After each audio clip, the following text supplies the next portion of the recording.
Well, thanks for jumping in with us today, y'all.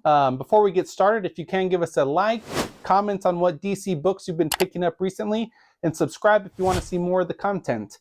But yeah, today I'm going to be talking about 10 DC books. Each book can be picked up for under $100. You know, with everything kind of going on with James Gunn and Peter Safran taking over the DCU, I'm excited to see how the DC universe as a whole shifts after them taking over as the co-CEOs of DC Entertainment. So I have 10 books I want to talk about today. We'll talk a little bit about pricing and their key significance here. Some of them I don't think will be relevant to the DC universe, but I'm not necessarily specking on movies to make these valuable. You know, these are just traditional key books in the DC comic run, and to be honest, I think they're great additions to the collection, and we are looking for keys that can be bought under $100. Some of these get closer to that $100 price point, and some of them stay pretty well under that price point. The first book I have here is just an amazing storyline from Alan Moore. This is Batman the Killing Joke. This book needs no introduction here. During that kind of late 80s DC renaissance almost, you had amazing stories coming out that were really redefining a lot of our favorite characters, Killing Joke being one of them. The Dark Knight Returns, you had Watchmen, you had all these pivotal storylines coming out, and The Killing Joke really is a must-have for any enthusiastic comic collector. For The Killing Joke here, I'm seeing that you know, the near mint copy can still be bought for around a $35 to a $60 price point here. That is ungraded, of course. I've seen graded copies, you know, really come down over the comic boom, but I know that they can be had still for around $200 to $300. But these Killing Joke copies, excellent add to anybody's collection here. Okay, so the next one is also one that came out in the late 80s.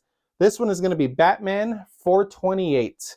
The significance of this book is this is the death of Jason Todd.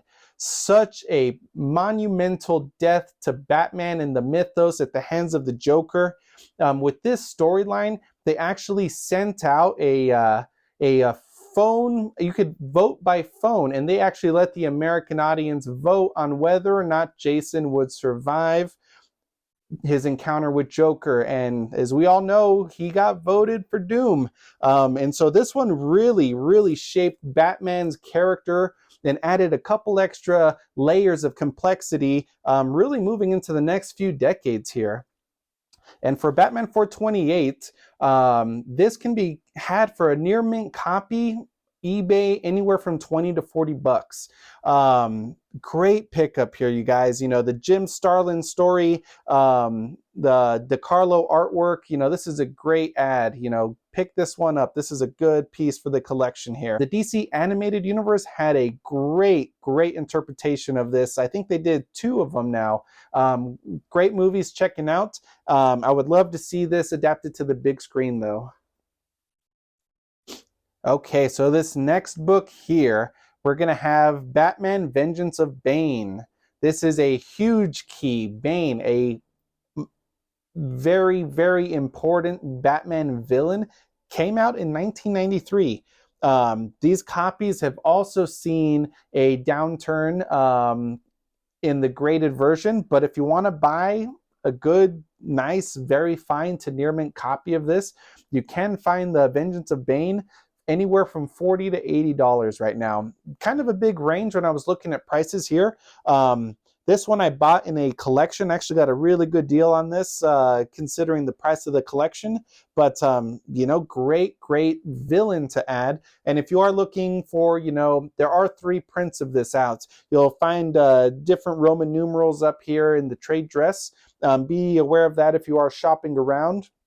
But, you know, Graham Nolan's artwork on this is just phenomenal. I really love just the menacing mass of Bane that he has going on here. A true physical nemesis for Batman.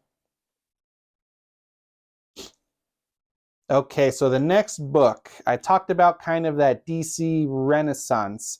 They really let their writers explore different territories. And this one here also should need no introduction. I have Watchmen issue 1. So many first appearances in this book. Dr. Manhattan, Ozymandias, this entire team, the comedian. This was came out in 1986. Alan Moore story. We saw the Zack Snyder movie version of this. The HBO TV show was actually pretty phenomenal if you haven't checked that one out either.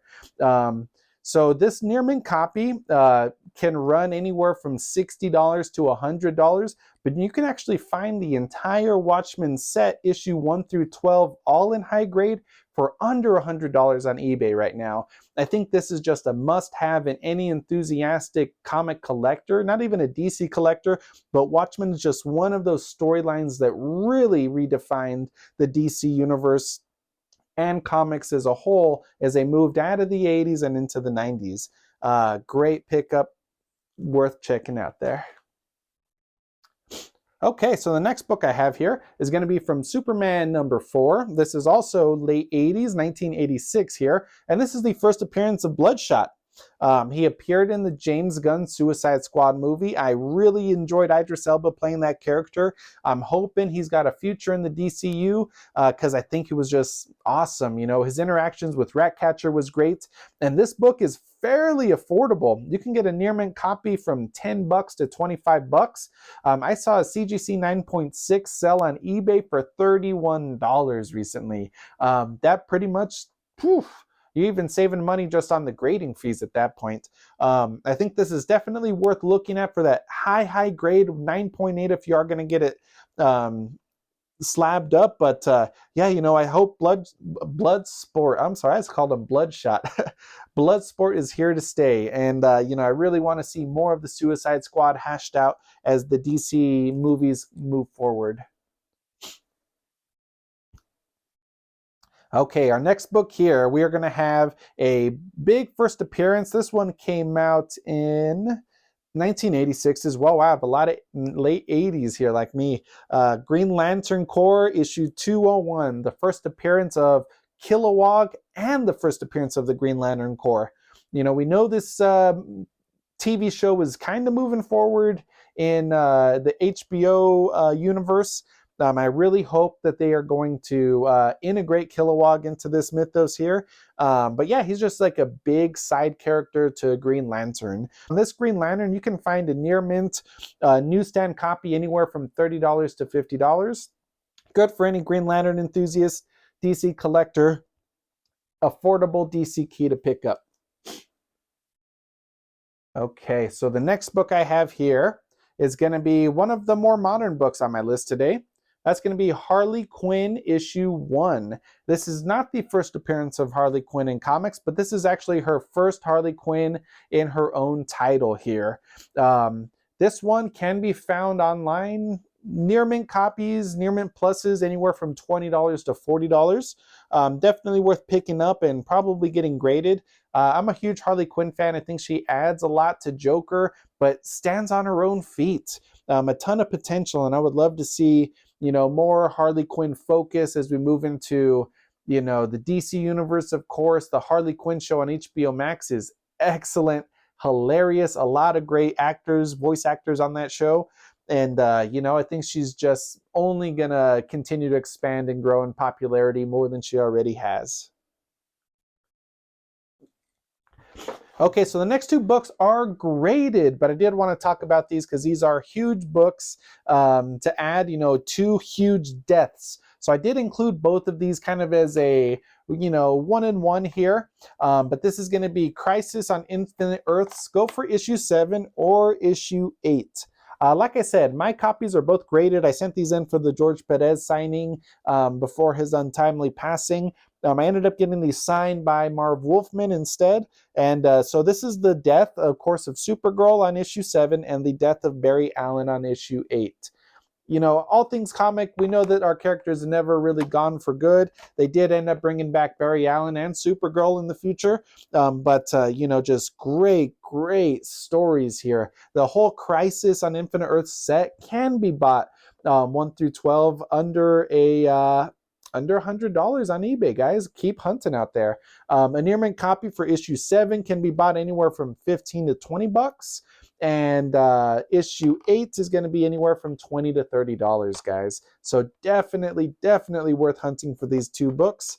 And yeah, what's not to love? You know, this Barry Allen cover, but really the Supergirl Superman cover is so iconic. I absolutely just love everything about Perez's art on this one, and the entire series is worth picking up. You have the Anti-Monitor kind of wrecking havoc on the multiverse, and would love to see more of that play out in you know, the big screen. So thank you for jumping in today, comic compadres. We did talk about some DC books that can be bought for under that $100 price point. And, you know, these are DC books that I'm not specking on. These are just good key books that are very budget friendly that can be bought. And if you are looking to, you know, add equity into your collection, you know, I think Swaggle House, if you haven't seen him on YouTube, check him out. But he brought it in really close to home a few videos ago where he talks about adding equity to your books. And a good way to do that is, of course, if you buy raw, high grade, and get them graded and just really add some of that equity to your collection. You know, if the future comes around, you need to sell your books, trade your books, whatever that is, you're going to be adding more equity to your books if you are buying raw and getting them graded. But yeah, like I said, drop me a comment. Let me know what you guys are buying DC books as of recent. You know, I've been on kind of a DC, you know, hunt the last several months, but, you know, tried and true, I grew up on DC, so I'm always going to be a hardcore DC fan. I always will have a soft spot for Marvel, but, you know, DC is some of my bread and butter, guys. But thank you for joining in, y'all. We'll catch you next video.